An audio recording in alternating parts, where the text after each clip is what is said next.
Soma twins ব্লগে সবাইকে স্বাগত জানিয়ে নতুন একটা ভিডিও শুরু করছি। অনেক দিনের পর কি রান্না করছি দেখাবো। কারণ রান্না করছি দেখানোর কারণ হচ্ছে যে আজকে সোমবার, সবাই বেশি কিছু খাবে না, কারুর নিরামিষ, কারুর সবার প্রায় প্রত্যেকেরই বলতে গেলে এক তরকারি ভাত। এবার এক তরকারি ভাতের মধ্যে কি হয়েছে সেটাই দেখানো, যার জন্য ভিডিওটা করা। যে প্রতিদিন মাছ টাছ অনেক কিছু রান্না হয়, কিন্তু অনেক তাড়াতাড়ি রান্না শেষ হয়ে যায়। আজকে কিনা কারুর নিরামিষ, কেউ বা এক তরকারি দিয়ে খাবে, ওই জন্য আজকে দুপুর 1টা বাজে এখন রান্না শেষ হয়নি, এই জন্য দেখানোর বিষয়। চলুন দেখিয়ে দিই। এখানে হচ্ছে লোটে মাছ, লোটে মাছ বসছে দুপুর 1টা বাজে। এটা আবার এই লোটে মাছটা হচ্ছে আমার দুজন কর্তা গিন্নির, আর কেউ খাবে না। যা দেওর খায় না, শ্বশুরমশাই বাড়িতে নেই, যা আর শাশুড়ি মায়ের আজকে সোমবার নিরামিষ, তাই আমার দুজনের। আর এখানে আছে 3টে বাচ্চার লাউ ডাঁটা দিয়ে মাছের ঝোল, এই যে সবার এক তরকারি। এটা হলো, এখানে আছে টমেটো ভাতে, এটা হলো বড় ছেলে, শাশুমা আর ছোট বৌমা। হয়ে গেল সবার একটা তরকারি। যে শুক্তো, শাশুড়ি মায়ের নিরামিষ, জায়ের নিরামিষ। এখানে হলো ওলকপির ভাজা, এটা সার্বজনীন 8 থেকে 80। এই হলো এক তরকারি ভাত, এই হলো। তারপরে এখানে আছে এই যে ডিমের ঝোল।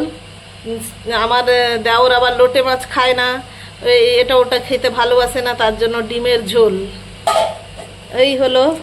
তারপরে এখানে আর কিছু নেই, আর কিছু নেই। দেখলাম অপদ হয়েছে এক তরকারি ভাত, এক তরকারি। যেদিন এই এক তরকারি, যেদিন এই আলু মাখা ডালের ভাত আসে না, যে আজকে কিছু করতে হবে না, আলু মাখা ডালটা করে ফেলো, সেই যে আলু মাখা ডালটা করতে যা সময় লাগে, তার থেকে 2-3টে পদ রান্না হয়ে যাবে। আজকেও সবার একটা তরকারি ভাত বনে আজকে 6 পদ রান্না হয়েছে।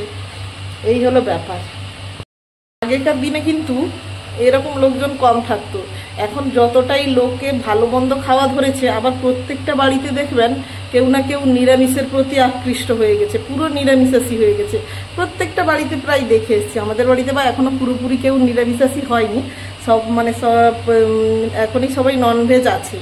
আমার বাপের বাড়িতে, আমার কাকা শ্বশুর বাড়িতে, আমার বাবা পুরো নিরামিষাশী হয়ে গেছে, পুরো ভেজিটেরিয়ান হয়ে গেছে। আমার কাকা শ্বশুর পুরো ভেজিটেরিয়ান হয়ে গেছে। তাদের ঘরে তাহলে ভাবুন, আমার বাপের বাড়িতেও ছোট বেবি হয়েছে, তাদের মাছ, কারোর নিরামিষ, এরকম মিলিয়ে মিশে এখন এইগুলো আবার বেশি বেড়েছে। যতটাই মানুষ এখন খারাপের দিকে যাচ্ছে, আবার অনেকটাই মানুষ দেখবেন না এখন বেশি ঠাকুর ভক্ত হয়েছে। অত ভেবে আমার মাথায় ঢুকবে না, লাভ নেই। আমি শুধু ভাবছি যে ভালো, এই হলো রান্নার বিষয়টা আজকে জানানোর জন্য। আচ্ছা, এখনকার মতো টাটা, 1টা বাজে। ছেলে মেয়ে স্নান করেনি, ছেলের শরীর অসুস্থ, তাকে আবার তাড়াতাড়ি খাবার দিতে হবে। যাই হোক, এখনকার মতো টাটা। সবাই ভালো থাকবেন, সুস্থ থাকবেন। আবার দেখা হচ্ছে পরে কোনো একটা ভিডিওতে। টাটা।